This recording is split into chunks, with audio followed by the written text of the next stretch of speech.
All right, Larry Krueger here from the Pig and a Pickle Krug Show with a little 49er video as John Lynch went on KBR this morning with Murph and Marcus and broke a bunch of things down. So we'll get to it next. We'll tell you everything that he said. But first, we're brought to you by Pig and a Pickle, the best barbecue in all of Northern California. Check them out. They're in Emeryville. They're in Corte Madera. They're open 7 days a week from 11 a.m. till 8 p.m. or until they run out. And we're also brought to you by Claw Daddy Arcades. They're a great follow on Instagram at Claw_Daddy_Arcades to find a location near you. They're in Capitola Mall and Visalia Mall starting later on this year. All right, John Lynch stopped by on KBR. By the way, beautiful day here in Santa Clara. 49ers will hit the practice field today. I will be there to watch it. We'll talk to Brant Boyer after practice. We'll do a full report and then, of course, join us tonight at 6 o'clock on the radio for Niners Nightly.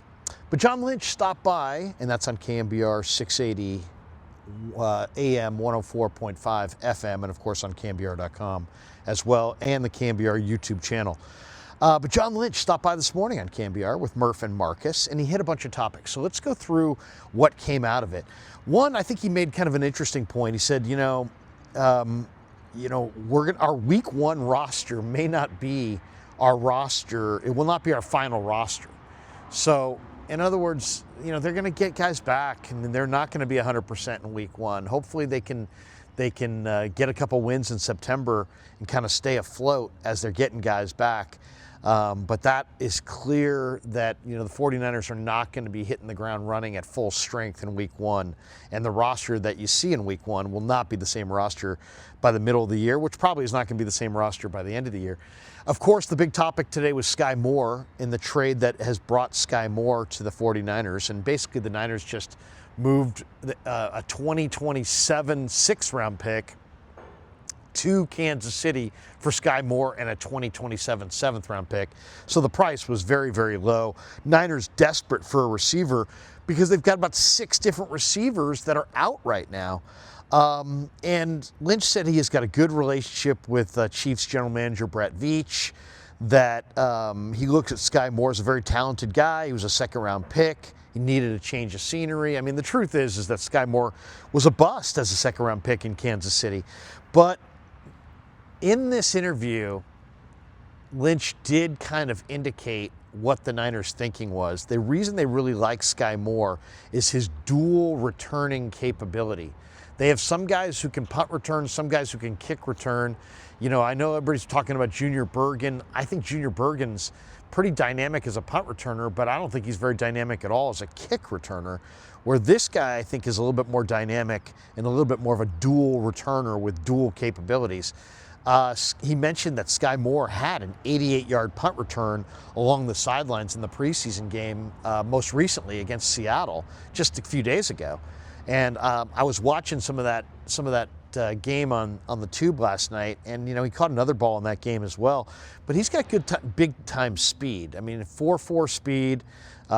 He's a little bit more dynamic than Junior Bergen, and still he's a great kid. Lynch said, hey, it's not official. He still needs to pass his physical. He was asked, is he going to play on Saturday? And, obviously he's got to pass his physical first. But if he passes the physical, I think it's a very good chance that Skyy Moore is going to go on Saturday. But why is he here? I'm not sure if he's here to take a wide receiver spot as much as he could be here to take Junior Bergen's spot as the primary return guy, because they like the fact that Skyy Moore can both punt return and kick return, and so he's got that dual return capability. I thought that was kind of maybe one of the key things that came out of that interview this morning with John Lynch. They asked about Brandon Aiyuk. He said, hey, he's not going to return for week one. He made that official. He will not be returning for week one, but he will return later in the year, and when he does return, he'll add a lot to our football team, is what Lynch said. I would say, guys, pump the brakes. I mean, it's going to be, I would say, week 7, week 8, week 9. I think it could be as late as week 10. But the Niners ought to err on the side of caution, because this is a young man. This is his whole career. If he gets hurt again, coming back off the injury, it's going to be a major thing. I would just be very, very circumspect with the timeline on Brandon Aiyuk's return to the football field if I were the Niners. He was asked about Jauan Jennings and if this trade of Skyy Moore is sending a message to JJ, and he said, hey, look, no messages are being sent. We love JJ. He said, we're getting there. But then he also said, hey, we're getting to the point where it's time to get out on the field pretty soon. And it sounds like, their stance is just like, hey, JJ, you got a contract. It's for $7.5 million. We think it's fair. You need to come to grips with that and come back. They want him to be in the right frame of mind. I just don't know if he will be. If he doesn't get an extension, it doesn't seem like one is forthcoming.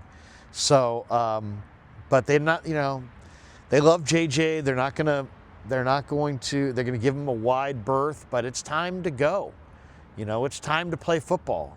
It's time to get on the field.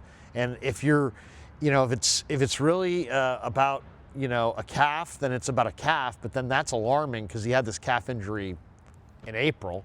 But if it's about the contract, okay, you made your effort. If it's going to happen, it's going to happen. If it's not, it's not. But it's time to get on the football field and get a few reps so you don't have a soft tissue injury that keeps you out in September once you do return. So that's my thought on it. But no messages. They love JJ. He says we're getting there. But he's also saying, hey, we're getting to the time where it's time to get on the football field. So he said he's not losing patience and all. They love the player, but, bottom line is, it doesn't sound like an extension's coming. As far as Demarcus Robinson, he says there is an appeal process that's going on in his situation. So he didn't have anything more to say about that. As far as Russel Gage, that's the news of the day. Gage is out 7 to 10 days with an MCL sprain. But Lynch said expect that he'll be ready for week 1. So, that's a pretty obvious indication that Gage is going to make the roster. He's been good on the practice field. He's a veteran receiver trying to kind of reclaim his career. This MCL sprain will not help. To me, it seems odd that an MCL sprain would only cause you to miss a week or 10 days, but we'll see. We'll see how that goes. He thinks he'll be ready for week 1. He was asked, are you active in trade talks for a wide receiver? And he just said, hey, we're going to put the best group out there. And I think it's pretty clear. The Niners understand. They're going to look at all options. They're going to look at internal options, but they're smart enough to look at external options as well. Veterans, rookies, guys that are cut. I think this is going to be a very fluid roster situation, even beyond the Tuesday the 26th, as they add guys to the practice squad, add guys to their active roster as the league kind of smooths out as far as some of the players that are cut in different spots go to different spots. I think that 49ers are likely to look outside the organization for at least 1 or 2 guys at the cut down or right after the cut down. As far as Robbie Chosen, he was asked about that, and he said, hey, man, he's done a good job. He said the guy can still really run. The GPS shows that he can really run. He said if he makes the team, he'll be a great redemption story. So he seemed much more, adamant that Gage was going to make the team. As far as Chosen, it seems like he's more on the bubble. He was asked about Dom Pooney, and he said, hey, he's a tough kid. Now, is he going to be ready for week 1? They're saying we'll see. I personally think Pooney is going to be there for week 1. Lynch said if he's not ready, they'll go with Colby or Zakelj.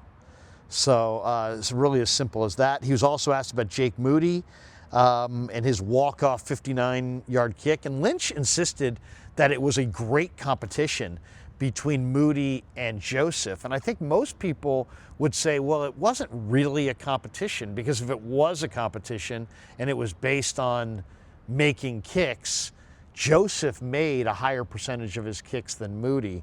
So I think the Niners came into this camp saying, hey, this is a real competition. Nobody's got the upper hand. We've got Joseph here. We've got Moody here. Somebody's going to have to earn it. The truth is that they brought Joseph in as just kind of a Moody insurance, and that they never intended to move off of Jake.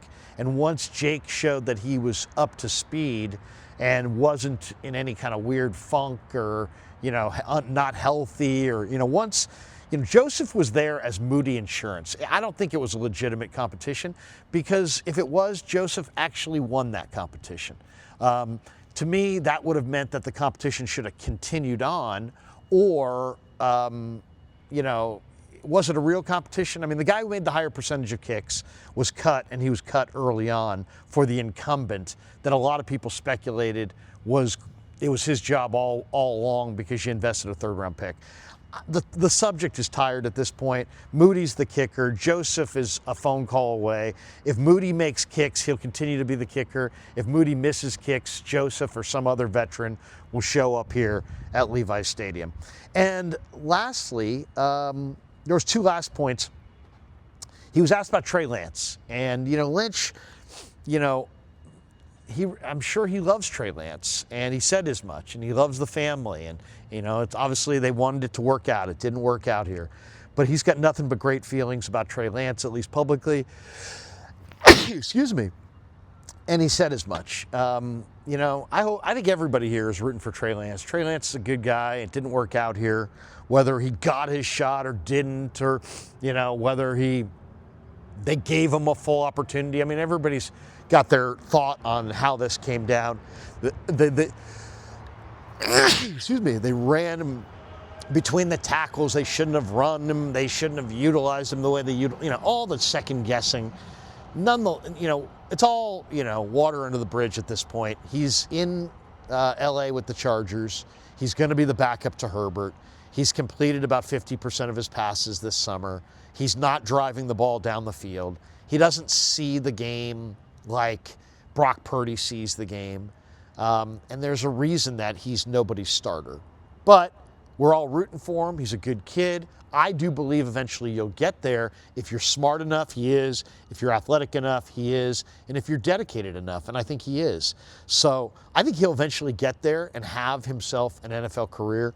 But we see Niners-Chargers this week. And how great would it be if Niners-Chargers, Harbaugh against Shanahan, Purdy against Lance in Super Bowl 60 right here. I mean, that would just be spectacular.